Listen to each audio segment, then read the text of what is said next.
Welcome to the DMF. I am your host, Justin Yachts, and this is part two of my interview with Michael Testa of Michael Testa Casting. Um, he is a casting director, he is a writer, and I hope you enjoy. That's funny. Yeah. That's funny.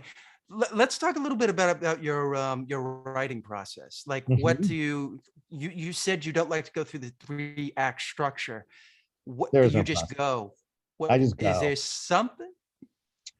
S- I don't know. Like I said, I'm very instinctual. I, Mm, you know,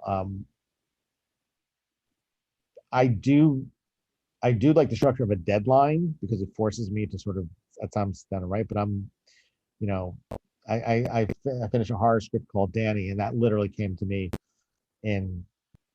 I finished that in 2 weeks. And just done. I just wrote it all out and just sort of was done with it, and that was it.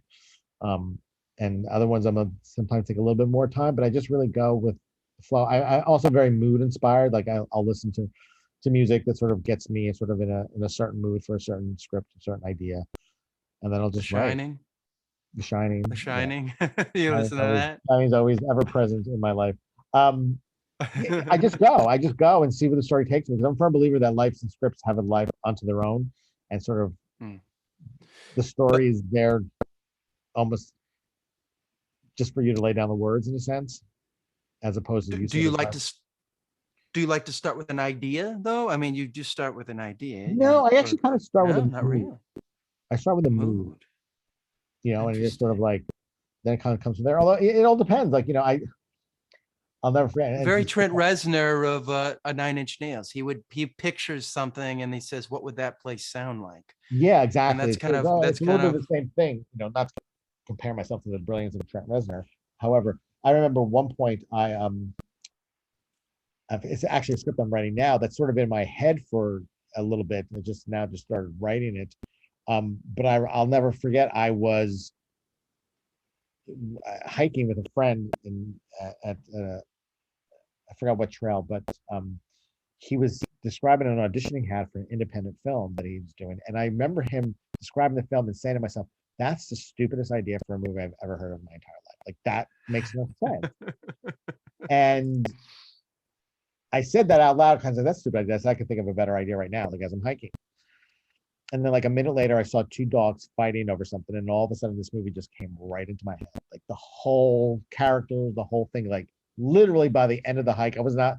My poor friend, he was talking. I had no idea what he said because I just started thinking about it. And by the end of the hike, I was yeah, like, "Oh, okay, that's the movie." And you've you know, I got the took a movie. while. I had no reason to write it in a sense. It wasn't like I needed to get it out, but now I feel the need to get it out. So, Hmm. What one more question about Glass Jaw I wanted to ask. mm-hmm. I really enjoyed Brandon Sklenar, I think is how you pronounce his Brandon's name. great. Yeah, going on. Sklenar. I found his performance. Oh, That was all I was going to say about that. hold on. Um, Let me shut my phone off. I had it on. I forgot that it rings on my computer. that will Sorry, be guys. cut out. No. So yeah, so you start with you start with a mood. I like that. That's really interesting. Which is So why I had some resistance to and found it a little bit difficult to write Glass Jaw because it didn't come sort of organically to me. mm, If that makes any sense. yeah, no, absolutely. That makes a big. Was there like I'm prying a little bit, but what was the mood that like kind of triggered it for you when you were able to do Glass Jaw? Was there Well, something it that really was was like I actually got it? you remember Brandon, you remember the character of Joe is like Yeah. I don't I actually don't remember Joe in the original script that Lee sent me, but I mean I remember him being there. I don't remember what he was like. But I was when Joe is based on two people that I know in real life, and I grew up in New Jersey, and there's a lot of these characters running around that I just would find funny and reprehensible at the same time, and so I just kind of based that on that. I wanted that feel, that kind of gritty Hmm. feel, to at least hopefully that character, and try to translate it to other characters and other scenes in the movie, and I think I did a halfway decent job in that. Not fully complete, but halfway. Um, so that's where that kind of mood came from. That sort of, you know, a guy, Joe's a guy that you can catch him, walk into your bedroom, catch him stealing money from your wallet. And at the end of the day, he convinced you to give him even more money than it was in your wallet. And be like, oh yeah, the sad sack story that he uses, and then all of a sudden you're giving him more money, Yeah. and forgetting about the fact that he was actually in your room stealing money. Yeah. Now, so the thing I gathered from this is the deadline. That really helps you, which is funny because I met a playwright and he said the same thing. I need a deadline that will help me finish it. He said, just give me a deadline. And so that's kind of, and he kind of comes from the same world as you, as the copywriting kind of work. So that's why I was linking the two, as I was like, did that because you have to have a deadline in that world. Listen, the whole copywriting episode for me was so bizarre. I remember people would complain because I'm also one of those people that I don't deal with silences very well. Like I don't, hole up in my apartment and turn off the music and just start writing. I like stimulation around me to sort of help me. It gives me something to focus out of.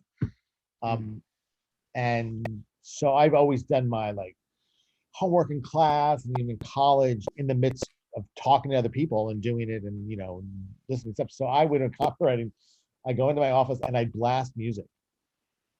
And so you're like Michael Burry in the Big Short, where he's got like the music, the character that Christian Bale plays. Christian Bale plays like an autistic character, so he's got like his headphones on. You just see him like in like shirt sleeves, and then like it's like an office environment. So he's so like out of place in it. I was so out of. I imagine that's you. That's you. But he's blaring Metallica. He's in the movie. Metallica. And I blame and I got complaints about it, and I literally said to the head of the company, I'm like, well, do you want to keep winning awards? This is the only way you're gonna get it.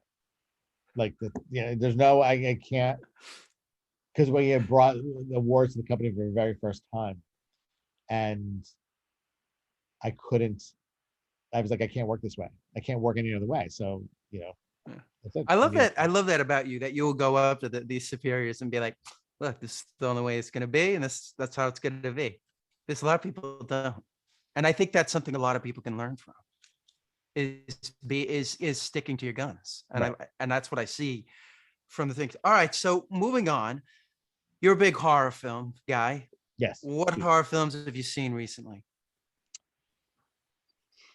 Recently, I don't know. Nothing new. I mean, I'm not a big new horror film fan. I mean, I just watched Hereditary again. That was really great film. It's a great. Oh, so good. It's such a great. Such a good. So good. No, I usually go back to the I usually go back to the classics. Did you like Midsummer, the second movie he did? I did like Midsummer. I don't love it as much as Hereditary, but I did like Midsummer. Yeah, it's not so bizarre. It's more Wicked. It's more the original Wicker Man, not the. Yeah, and also too, I always feel like I'm a big. That's why I like horror, because I feel like themes are. I like big themes and mythical kind of things, and that's why Hereditary really resonated with me, because it's the themes in that movie are really big, and I like that.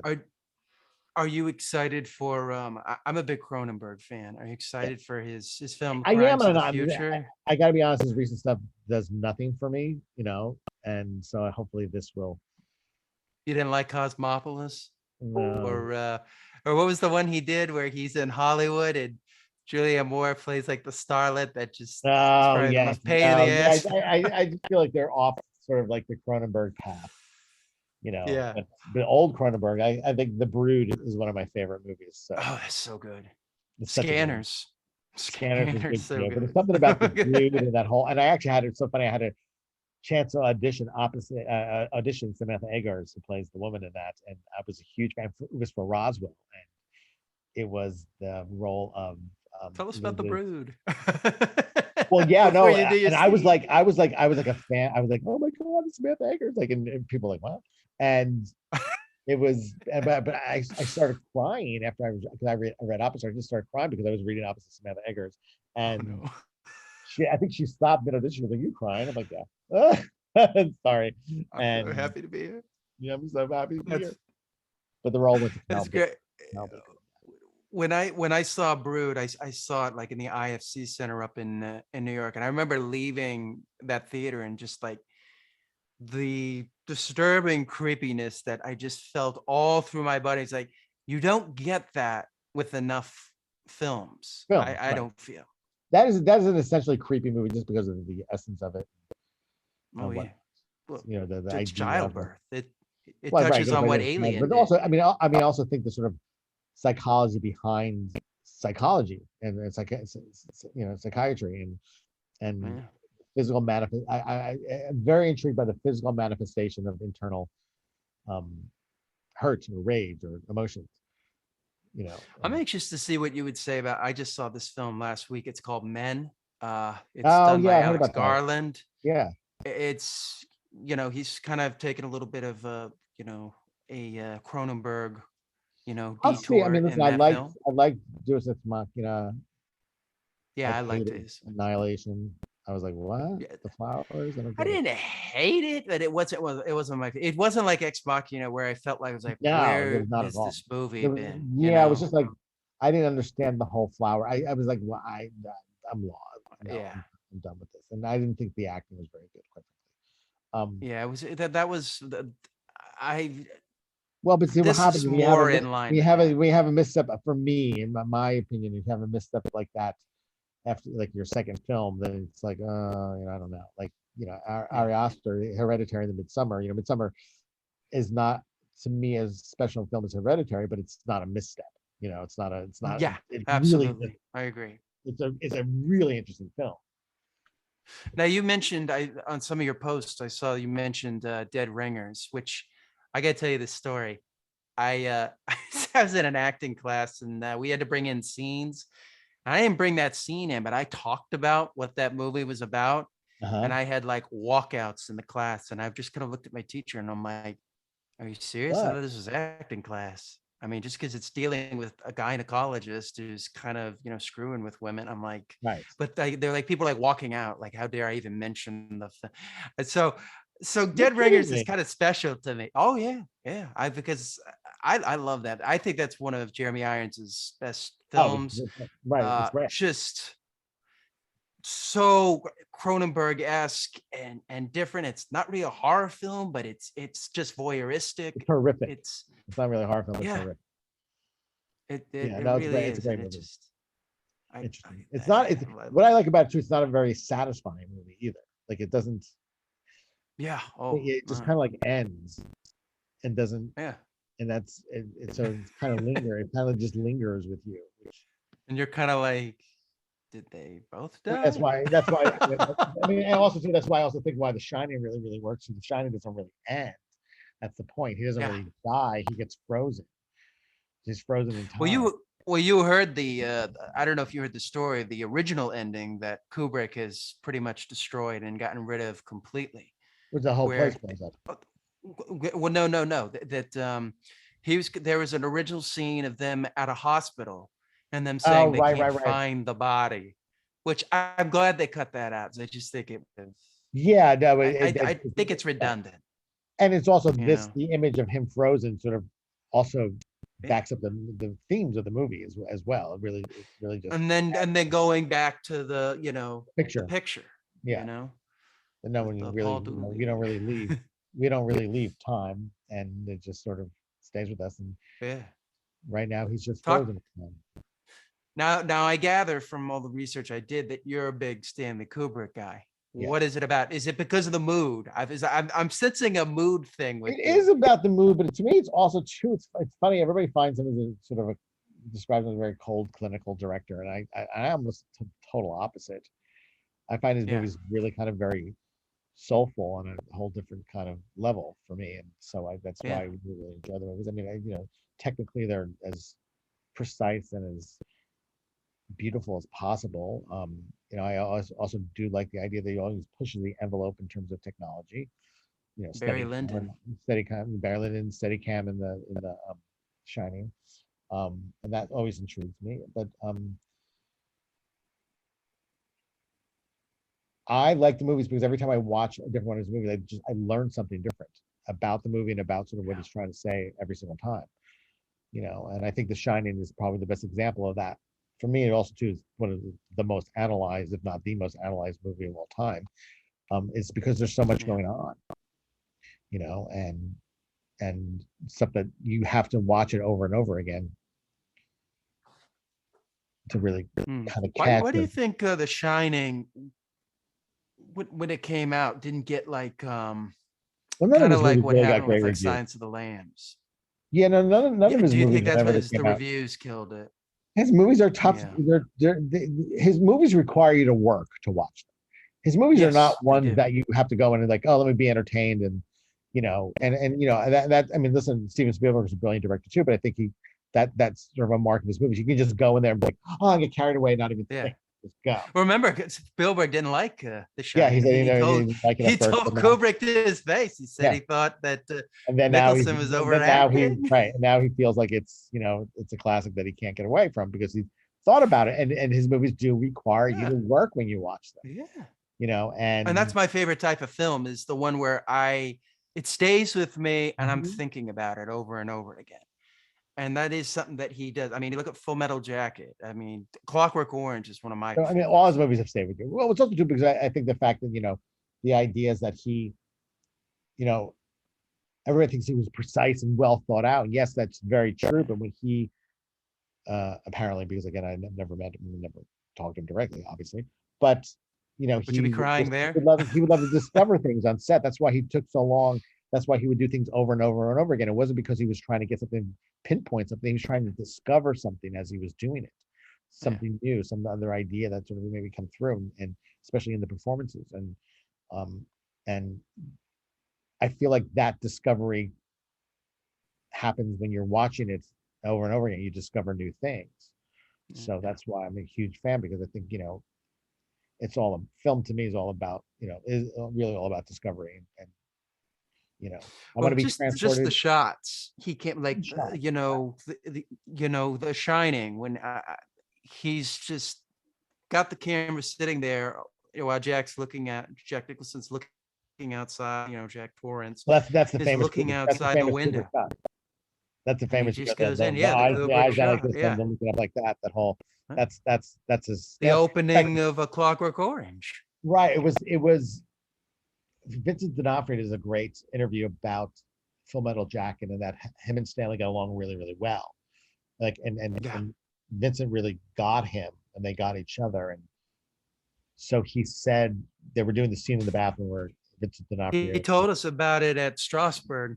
Oh yeah, and then he was just like, he said, I think Cooper said he's going to do a Kubrick shot. He kind of got like, he understood what that meant, and then he was like, so this last bit, I want you to think like Lon Chaney, like look at Lon, and it's like, oh my God, I was looking at that. The old time actor who did Dr. Jekyll and Mr. Hyde and the Wolfman, and that's sort of the transformation of Gomer in that movie in terms of being very slow to the killing machine and self-destructive deconstruction of the human being. Exactly. You see him as this guy, just like, it's a jelly donut.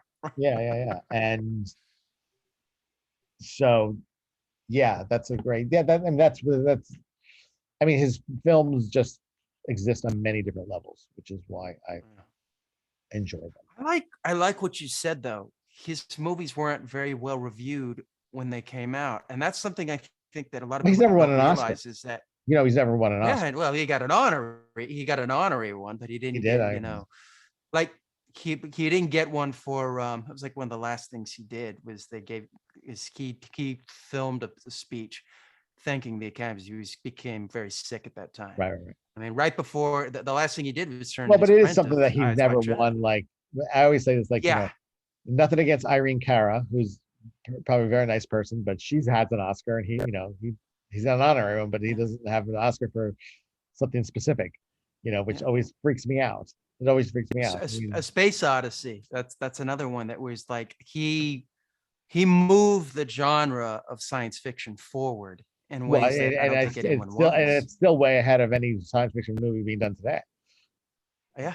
I mean, well, it's kind of a used, I kind of agree with, I think it was Cronenberg or was it Ridley Scott that said it, in some ways it's a used up genre because it's like, what is not been done in science fiction that you could think of? Well, but that's the point. Think of something Yeah. completely new and fresh. I mean, that's, I mean, every genre is done up and wasted and used up until you think of something new to Yeah. do. Yeah. Yeah. But I mean, it's, I feel like a lot of the, there've been I'm just so some that, you know, tired. I'm just so tired of movies being like, we have to be authentic and realistic. Why? yeah. Yeah. So, Well, but that's what, David Lynch's big things is like, yeah, life doesn't make sense. Why should movies have to make sense? right. Or I mean, to me, it's the opposite. Like, I can just open the door and get reality and authentic. Yeah. Why do I need to go pay or, sit down and spend Yeah. 2 hours doing that when I can just like, walk outside? I mean, would you I watch never, the movie? Yeah. right. And I think Would I'm sorry. no, you keep going. And I just said, I think the rise of technology and the social media and all that stuff to me has really brought that point home in terms of, that's why I think all these one of the main reasons why all those Marvel movies are the only ones really making any money is because they really transport in the Game of Thrones and they really transport people to someplace they can't see in the internet every single day, every single minute, every single second of time. That's a good point. And and so I never understood that. I mean, listen, since film history still began, films moved in two directions, realism and surrealism. I just happen to enjoy surreal movies much more. Yeah. Do you have a favorite scene in The Shining? Oh God. Oh, um, I actually really enjoy the scene a lot with Grady in the bathroom. Oh yeah. Returns. I just think it's a pivot point. It was funny because I wrote a script called Bernadette, which is a horror film, and it was done, and people were like, oh, it's really good, blah blah blah. But I said something is missing, like, and for me, that scene is like a pivot point. It turns the movie. Yeah. And it's almost like it almost comes halfway through, and Yeah. and that's why, and so I wrote a scene that didn't take place in a bathroom, but in a restaurant, but sort of was a pivot point for that, and that's why I love that scene. It's just such a great Yeah. scene. And And that look at the actor, colors he uses in well, that and also a lot of, scene, that red. a lot of his key scenes happen in the bathroom, in bathrooms. Yeah. If you notice those films, Full Metal Jacket, the scene with Gomer turns, and that's a bathroom. Yeah. The scene, in The Shining too, when he confronts her, she runs into the bathroom. Eyes wide shut, Eyes wide with shut, right? their They're in she's the beginning. fighting. She's fighting is in the bathroom. The whole thing that moves that, Story story long guide right. is It says is the the thing bathroom. that goes, which Yeah, to me, that movie doesn't get enough talk about. I mean, it's I love that movie. starting like now people like really real like appreciate it. But at the time when it came Again, out, with the Wells you movies look at at the the time, reviews, people were like, it was weird. But What is this? I went to the premiere, That's what I would ask you about. Yeah, then you the went after to the party for that movie. premiere. I did. It was one of the best. I actually have the tickets around here somewhere. What Wait, what was do you have a second? this? Hold on. Yeah. Let me see them. Yes. This has come from an eyes wide shut guy. I would have seen this. Maybe hard to see because they're framed. Let's see. Oh wow. Oh wow. You see the tickets? Well, yeah, I can see him. Yeah. That's And so. What was the response? Because you were seeing that with all of Hollywood, like yeah. the first time. What was the way I explain it is, if a bomb went off in that movie theater and everybody in the movie theater gets killed by a bomb, the person running Hollywood would be my dog Luigi, because there'd be nobody left. Like, it was everybody and anybody who was there. Were they actually watching the movie? Oh yeah, no, we went to the whole movie. Mm-hmm. Really? The first time anybody saw it too. Interesting. What was the feeling of it when that movie ended? Listen, it was a much different night simply because it was, his last movie here. He already passed away, so there was Like there was a bit of Yeah. a nostalgia. There was a bit of a, it was an extra energy there that, I think people wanted to like it, just because he had passed. I Yeah. mean, it was Tom Cruise and Nicole Kidman, two, Yeah. the biggest stars ever, and there in the same movie. So it was a very electric night. So I think people, even if they didn't like it, would never say they didn't like it. They just went with the energy as Interesting. well. Interesting. So Yeah. that's cool because I mean I'm always just I'm like I said, his films require you to To think work. and to Yeah. work. It's like a Cohen brothers film. We're not going to tell you anything. The serious man. Right. He spends a whole like 5 minutes setting up a joke just for a joke. And you're just like, and so that the audience could gotta go with the actor and be like, why'd you even tell us the story? Right, right. Yeah, exactly. No, it's It's yeah. like, who It was a great night. The way I always that's explain it is like, oh, excuse me, I need to get some popcorn, Martin Scorsese. Oh, I didn't mean to step on your foot, Jodie Foster. Oh, yeah. oh, am I back to you, Andy McDowell? It was like that. Wow. So That's so cool. I mean, to me, that's just I mean, that's my first Kubrick film. I discovered it kind of like on, HBO and just, oh, really? I discovered a lot of films through Did like you go just back and do the watching whole HBO. after? Wait, what'd you say? Did you go back and watch all his films after that? I kind of once I kind of got like his tone, I started watching more. And you found out the lore of like A Clockwork Orange, and then that kind of fascinated me. I would be like, All right. oh, I want to know more, And And then, I mean, one of my favorites of his, and it's my favorite book, is Lolita. I just think it's such a slowly it's good. savagely funny movie that I need to watch it again, but yeah, it. Peter Sellers is just tremendous. Peter Sellers, James Mason, he's in that James as Mason, well, Peter isn't Sellers, he? Sue Yeah, Lyon, Shelley Winters is yeah. like beyond amazing in that Well, you movie. posted something about the Poseidon Adventure, and I had just watched that like the other No, day, the Poseidon Adventure, I and I love was that like, movie. this, And I it's said, such a I just watched the Towering Inferno, like those movies still hold up. I mean, like at the end of the well, day, like more so than these other crappy,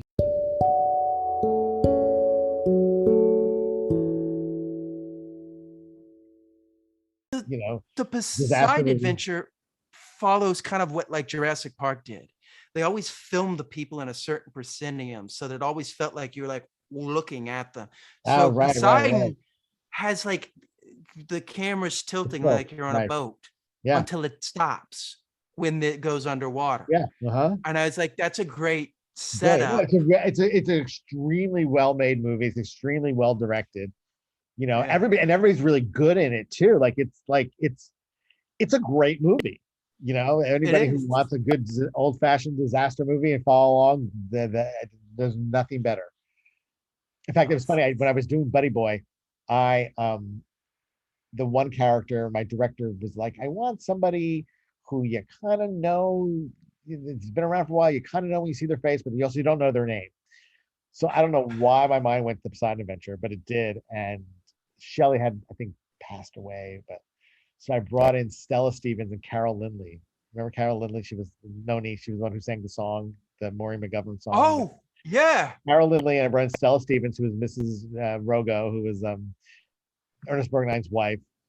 And I'm like, first when I do stuff like that, I was so excited because I'm like, oh my God, they're both going. Stella Stevens, and they're coming in to read, and it was great. But then I'm like, oh shit, what if they don't like each other? Because you don't know, but they Yeah. were gabbing away and having a grand old time, so it was really great. I love doing stuff like that. This is one of the benefits of casting is I get to do stuff like that and see people that I'm just like, oh my God, There it oh is. Stevens So, and so Carol Lindley. like Leslie Nielsen plays the captain in that. Uh-huh. Was that the whole like because I don't, I wasn't able to, see this, time period, but when Airplane came out, was that the whole joke Airplane that came out we've after. got the we've got the guy who's the guy that's the captain is the Poseidon I don't know. Adventure I don't know. captain? I'm not up on Leslie Nielsen's career from who was, but I do think that I mean, I don't think he was an actor and working actor. I don't think he was like so successful. I mean, his Yeah, big success came later in life when he did the airplane movies and all that yeah. stuff. So I just think it was like, oh, Leslie Nielsen, he's a good actor. He looks like a captain. Get him up. Yeah. Yeah. Let's do it. Now you talked about Goodfellas, which I could watch Goodfellas Over and over over and over. and over and over and over again. It's just so great. I love the scene where they show him like his father kind of confronts him, and then they cut to him just giving him like this savage beating of all time. And then the next scene is taking out the mailman. It's so Well, great. yeah, I mean, listen, that like I grew up in New Jersey. I always say my life was like Sopranos without the whacking. Um, um, so I kind of know those guys. I mean, what's great about Scorsese movies like that is they're pretty much in terms of energy and characters and whatnot. He gets it really spot on. I mean, it's not like Yeah. they're very authentic movies in that case. I mean, obviously the stories are Yeah. different, and it's not not everybody's a big bloody mess and all that stuff, but Go get it your shine box. but like it's certain things. It's like it's like in Goodfellas when everybody's like they're in jail, but everybody's having a good time. It was like Yeah, I love that's that. really Yeah. true. I mean, that's really happened. He's making a And I know steak that for a in the fact. jail. Yeah, and that kind of stuff like that, and just the idea of the times he was married but had the girl on the side. I know a lot of people who did that, and the women knew. Yeah. It was part of like what right or wrong, and I'm not making any judgment about that. But that was all. So that's why I really love that movie. Plus, I do. Um, Joe Pesci and my uncle were like really good friends growing up. Oh, really? Yeah, my uncle since passed away, but um, he always said they're very close. In fact, no, my friend, a good friend of mine, Catherine Narducci, plays his wife in The Irishman. She mentioned my uncle's name. Oh, So yeah. his eyes lit up apparently. So Yeah, I saw you wrote that thing. Like, I didn't realize, were people actually bashing The Irishman for being too long at that time when it oh, I came don't know. out? Yeah, when it came out, they definitely did. I mean, Because you put up there, it there's, said, "Stop there's, talking about the Irish." sorry? If you stayed for 3 hours, you liked it. Right. Well, no, it was didn't Ricky Gervais make that great joke about the Irishman in his Yeah, very yeah, famous now Golden Globe scene about like yeah. Leonardo DiCaprio went into the movie with his date, and at the end of the movie, you realized she was too old for him, something like that. Yeah, and even Leo was like, Yeah, that's funny, that's fun. and I Yeah, why yeah, no, not? that's it was so good. I haven't heard you talk about this, but I think this Uh, is one of the best movies. I mean, the original cut. What do you think about Once Upon a Time in America? the Once Upon trilogies are fantastic. I mean, Once Upon a Yeah, Time in the West obviously is the classic yeah. western of one of the classic westerns of all time, and then it's part of a trilogy. And what's the name? What's the American version of the Once Upon? It is entitled Once Upon a Time in the Revolution, but I think it's called A Fistful of Dynamite here. Yeah, yeah. Um, A and fistful that's of Fistful of Dynamite, right? yeah. Yeah, and so that was really Once Upon a Time in the Revolution, and then Once Upon a Time in America. It's here. Once Upon a Time in America is a really, really great. I think a But really what great movie. The director's version, not the cut America got version. like, Yeah, yeah. I mean, but the visceralness of it, like when they're getting beat up as kids, the way he films that and Sergio shows how Leone is brutal it, brilliant. it's like, He's a brilliant director. Always was. yeah. It's funny because my one of my teacher in Northwestern wrote the English translation of that movie from Sergio Leone, and in order to get into English, because Sergio Leone Yeah. is Italian, and he always, I mean, the way he worked was he would just get actors, from all different countries and have them speak their native languages and then just dub it later on. It was his sort of thing, and so he didn't really speak any English, but apparently he was very like when he was like in the translation, he was very animated. He's very animated, and went Yeah. when he was describing things, um, and he apparently told some story that Robert De Niro had cast approval over the other role, and that William Hurt was supposed to do that Really? James Woods role, and then I think De Niro passed on that, and he passed on some other like unknown actor, and he kept passing until they got James Woods. I know De Niro had a lot to say when he did Cape Fear. He wanted Harrison Ford to play, the The other guy. the part Right. that the He other would have been guy, good but too. Yeah. Harrison Ford wanted to play the part that Robert De Niro wanted Right. to Right. play. Right. So I Right. said, Right. Right. Of that course. wasn't gonna work. Yeah. Yeah. Actually, yeah, I do want to be in this movie. I want your part. Okay, that's Yeah. the end of Yeah. this. Yeah. So yeah. So that I really do love. I haven't seen that movie in a while. I should watch that. I It's a great. I It's love great. Great movie. the Sergio book cut Leone. They that. did a whole class in Sergio Leone in Northwestern. It was Yeah. great. It was just like his world. Like his world is, Mexico goes all the way up to like Oregon. Like in his map, like he has no concept of like geography or space and Yeah. time. Well, his whole idea is that he Yeah. bends and moves space and time. But Yeah. No, I think it's a movie that if they had left it alone, it would probably be in the same realm as The Godfather. But now it's oh, kind of easily, just a easily, easily. fringe movie that like only like real cinephiles Yeah. know about. I've showed some Jennifer people that, Jennifer and that was Jennifer Connelly's first movie. She yeah, was like first 12. Yeah. movie. I mean, just James Woods is in there. I know he's a bad topic nowadays, but in that movie, he's really Yeah, good. you know And why? I've only had pleasant dealings with James Woods, so yeah, yeah, no, he seems not fine. that I've I ever dealt mean, with him. I made an offer to him for a movie. all He was very nice and you very know, gracious about declining, which you you don't get know, a lot, but he was wanted to make a point of yeah, declining very nicely and very that's gentlemanly. good. Yeah, That's respectable. yeah, very Um, respectful. but I think that that's one of the films that I'm like I don't hear enough talked about. I'm like, that film has almost everything that you Right, could because I think need. it came out, with the edited version that was not Yeah. great. The Police Academy people edited it. So they just cut out chunks of scenes. Oh, I didn't Because know you had that. an editor, yeah, the editor for Police Academy just came in and just because it's Alan, I think the Alan Ladd company, the same company who butchered Blade Runner. So they have a history of destroying films. Ugh, don't get me started on that. Yeah. Um, you've also talked about Network. Did you get a chance to see the play in New York? No, I'm not. I don't like theater. I'm not a theater person. Yeah. I love No, that about you. no, Just say it, right? I I know know. you said that. And I was just curious, but I was like, I wonder if you've seen that because that one's kind of based. I No, felt again, they I don't know missed. why. I mean, I know it's. I mean, I think the movie is so Yeah, it's brilliant that I okay. don't want to see any other The movie's great. iteration The of it. movie predicted where we are Today, today oh, with easily, yeah. news. So It was an omen. It it's was so well. foreshadowing it. Yeah, it's so well, and still, I think he's predicting how far we probably are going to go. And I mean, that ending scene when he gets killed. It's just like, well, what else is on? I'm like, well, that's why yeah, that's kind of where we're at now. In and I some post about that ways. movie in context of the other movie, Don't Look Up, which I'm not a fan of, and just the idea of what good Mm, satire and good social yeah, social conscious movies should really do, as opposed to sort of just pandering yeah, to one side where you don't yeah, really where you set up divisions as opposed to sort of people seeing what you're trying to say. What they're yeah. trying to say is important. However, they ruin it by Well, look at the alienating half the yeah. audience. Well, look at the yeah. Look at the film like RoboCop. I mean, that's really looking at Great, capitalism right? in It's such a the and that '80s, and that but it works. does it in a way. Yeah, Right, that the everybody other ones loves aren't it and good, but everybody can accept it. That is RoboCop is actually a really good movie. I forgot about I that. love I'll RoboCop. buy that for $1. The second one's not bad. Yeah, Yeah, there you go.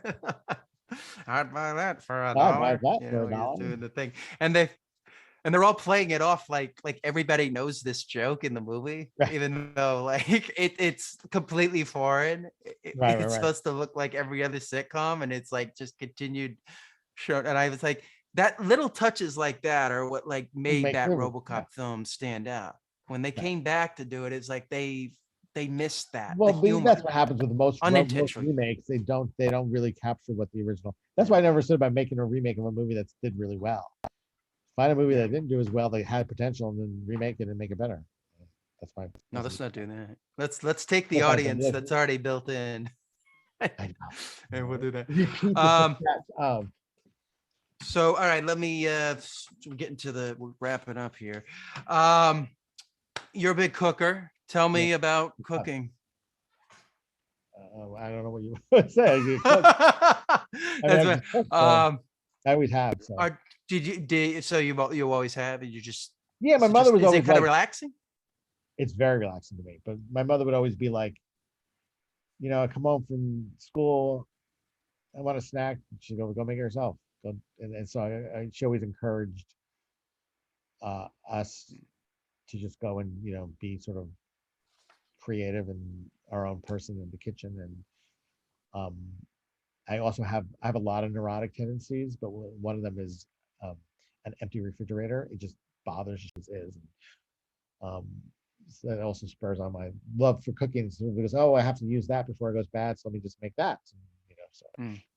um, Interesting. So you got kind of like a chef mentality of, I'll throw that in there, yeah, I don't no, really follow man, recipes. I never went to formal cooking school, but I one thing I know I'm good at is that.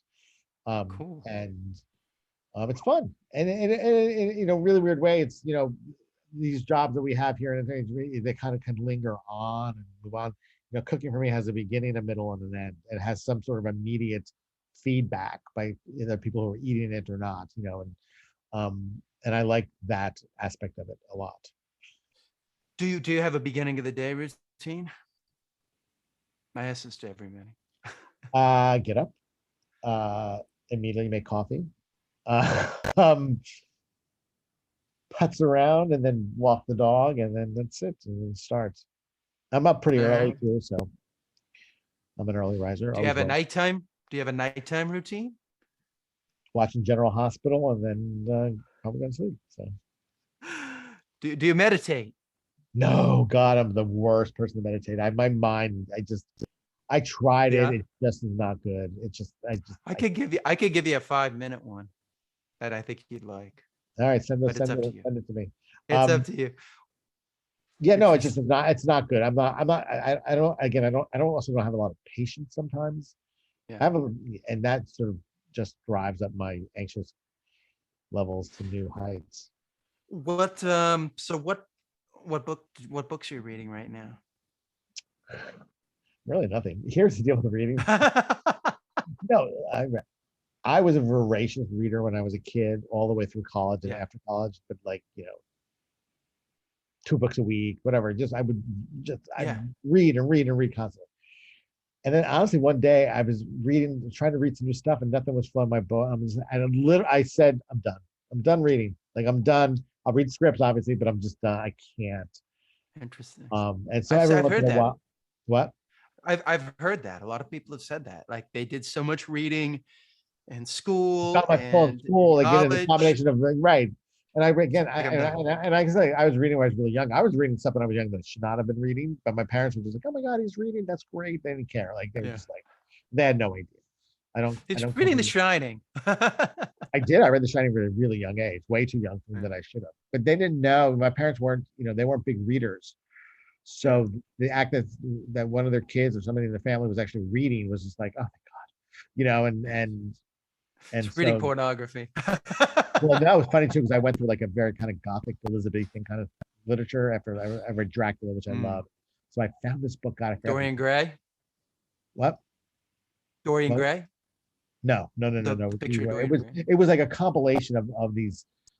Basically, it was an Elizabethan porn literature. Like, it was really Oh, graphic, and I was just oh. like, I'd be at the table going like this, reading like, oh my God, they have no idea. And the cover of the book had Uh, a very nice, like, like classical yeah. literature kind of cover and all that stuff. Oh, And I was like, oh my God, I'm reading porn at the dinner table. But at they the have dinner table. they have no That's idea. that's But fascinating.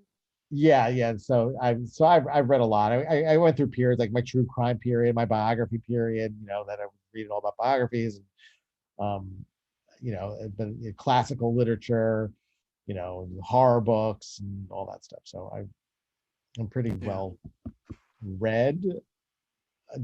Like, I tried to read Doctor Sleep. You know, I mean, Mm. in my opinion, it's just an awful book, and especially I think we should why just would you leave leave it alone? Why are you doing it? leave Leave The it Shining alone. alone. I didn't see the Well, film. Stephen I'm King like, probably can't leave it alone because he doesn't like the movie. So yeah, so yeah. Oh well, yeah, that's a good point. Yeah. So Remember, he called up. Was it Kubrick called up Stephen King, and he said, do you believe in "Do you God? believe in God?" God. And he said, "Yeah, I think so. I Well, don't the think best, there's a God." you know, Hangs up. I hang up. And then, but the best line for that whole thing was, I guess, talking to him. He was like, "Well, I don't understand." Like he was trying to wrap his wrap his head around the whole ghost thing. He's like, "But ghost stories are essentially happy stories." And Stephen King's like, "What are you talking about?" I said, "Well, ghosts, reaffirm that there's an afterlife. Isn't that a good thing? Isn't that like a happy? Aren't we all happy if there's an afterlife? If there's ghosts, and that means there's another, existence." So that's why, in the book, obviously the threats are really external from the ghosts and all that stuff, and in the movie, it's Yeah. more internal. It's from his mind, it's from Jack's mind. Yeah. That's why the change. That's why the change. You know, I would imagine, again, I'm not for sure, but they change from in the book, it's hedge animals, and it becomes a hedge maze. Yeah. And Well, the book is, it's he has redemption at the end, and in the film, it's no, there will be no redemption there for are no you, redemption. sir. And the whole place blows up. In the book, the whole Overlook the book? Hotel blows up. Yeah, because he forgets the whole thing with the boiler. They kind of mentioned in passing in the movie. Becomes a big thing. It's a recurrent thing. You have to keep the boiler going. If not, it's gonna like go up. And Yeah. obviously, as things happen, they both forget Yeah, it. that's something they never play with in the film, which I'm No, glad. no, no. It's just like You just they that mentioned works it, in a book. right? They mentioned it in passing in the beginning, and then you see her before he has the dream where he tells him he chopped them up. She's at the boiler doing the thing, and she hears her, and Yeah. that's it. But yeah, and so the whole place blows up too, and which is Mhm. Yeah. it works for the book, Yeah. That's but the I book like the film. the book and the movie to me are so different that they're almost like two different things. So Yeah. And that's probably why King doesn't like it. probably why Stephen King, for me, is hit or miss. Some of his books are so great, they're so good. Yeah. Like The Stand is such a great textured book, and the other ones are just crap. Yeah. Like they're We just saw the joke. What was it? The joke Family Guy did. They had like Stephen King going there, and he goes, "Well, for my 256 book," and he's like looking right. around the table, and he goes, "This couple gets attacked by a lamp monster." He's Right, right, pulling the right. lamp off the, No, and he's yeah, just like, "Okay, when do I have it?" like I think it for me, like the movie It, it's because it's a big book, but it's cut into Yeah, two, like when they're younger and then when they're older. I yeah, never understood the older part. Like I'm saying, you should end it with I never understood them as adults. Like I never got that because I think book is the book itself, and the first movie I think is actually really powerful because it deals with childhood irrational yeah, fear and whatnot and all that stuff. And when you get to an adult, it's like they do this really, like the movie, it's really highlighted, and I can't really remember if they do it in the book but this whole idea is like, once you leave town, you kind of forget. Like, what? That makes no yeah. sense. You're I mean, I denying the think whole it's point of the movie.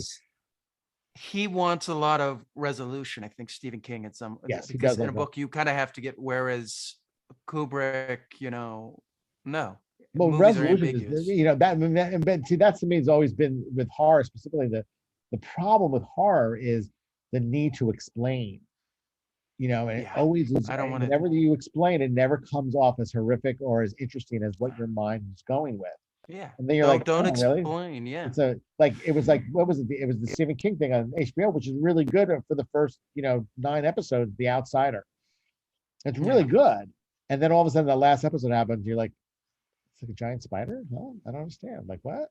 Like that's what's causing all this stuff. Like, and you just like, what's that? Like, and I'm like, oh, and it kind of ruins the rest of the series if they just kind of ended it in this really weird way. It would have been, an Yeah, unresolved way. I think it would linger with people's minds more, you yeah, know. But yeah. anyway, No, I agree. So what are you watching now? uh, I just started. I actually into the Staircase, the scripted version of the Yeah, my mom's watching that. documentary. She's enjoying I'm that. sorry. Oh, Yeah, it's really. I mean, oh, it's really you're that. watching the documentary on No, no, Netflix, right? I've already seen the documentary. I'm watching the scripted series on HBO Max. Okay. And that's a pretty.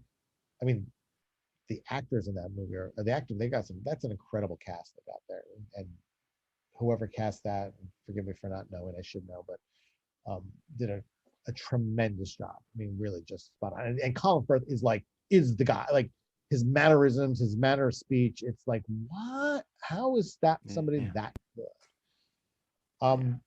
I tried to start The Offer, but I didn't like it. I thought it was very much a character version of the events. You know, it's everything. It's like one of those things where, all the mob guys are really mob guys.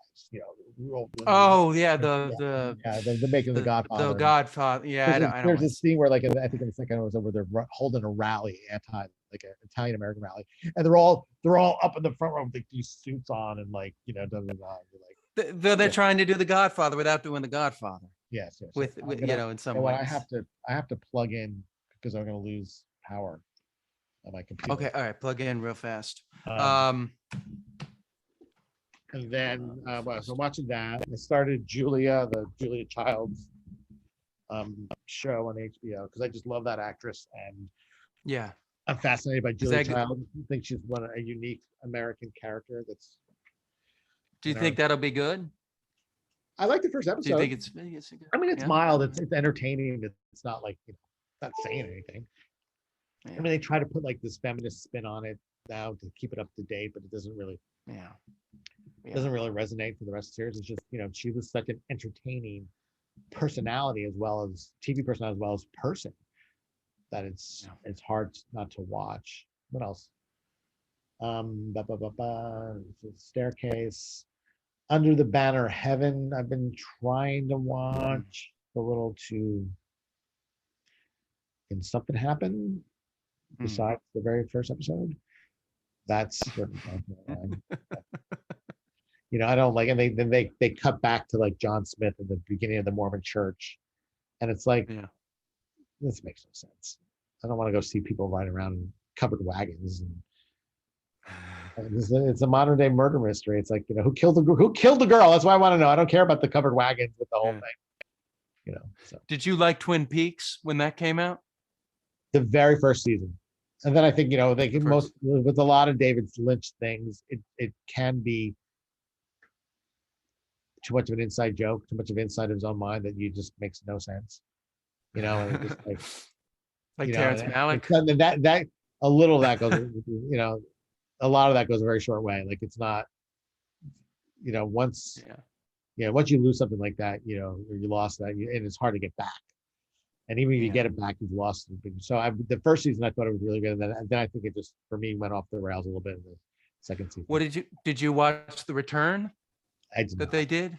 I did not. That was interesting, but I mean, it's very Lynchian. I mean, but it's like that. Like Ryan Murphy shows are like that for me, but they think of like, I'm sort of intrigued by Ryan Murphy shows until like the third episode, and then it almost feels like he could do anything. He feels like he can do anything, and then just sort of do it. Like, I am a firm believer that no matter how fantastical a movie you have, sci-fi, horror, there's sort of rules you've set out, and you have to follow those rules. And once you break those rules, you break the trust you have with an audience member. So then for me, that once you break it once, it's like, I don't want to go back. All right. Well, thank you for doing this. This has been great. Fun. Great. Very nice. Very nice conversation. How can people reach you? Michael Testa casting at gmail.com. If anybody's interested in my one-on-one classes, just email me there and do that. And that's sort of the main way to reach me, I guess. All right. Well, thank you for doing this. I appreciate it. Very nice. Thanks for asking. And I will talk to you soon. Hopefully see you soon. Yes. Okay, that about does it. I want to thank Michael Testa for doing this. I think we learned a lot. It was fascinating to learn everything from his love of The Shining, from Eyes Wide Shut. It was just a wonderful conversation, and I hope you really enjoyed it. You can find him at Michael Testa Casting on Instagram. I suggest you direct message him. You can also find him on LinkedIn, IMDb. It was a pleasure having him, and I hope you enjoyed. So, as always, you can find me at Justin Yachts. And you can also find me at the DMF, but the fastest way is to find me at Justin Yachts. If you need lessons or audition help, you can direct message Michael Testa, and he will work with you. He works with a lot of people one-on-one, and if you are having trouble auditioning or acting or need somebody to just, run things through, I would recommend, direct messaging him and working with him. As I said just a few minutes ago, I am very thankful to have had him on, and I hope you enjoy, and I will bring you more, and I will see you next time on the DMF.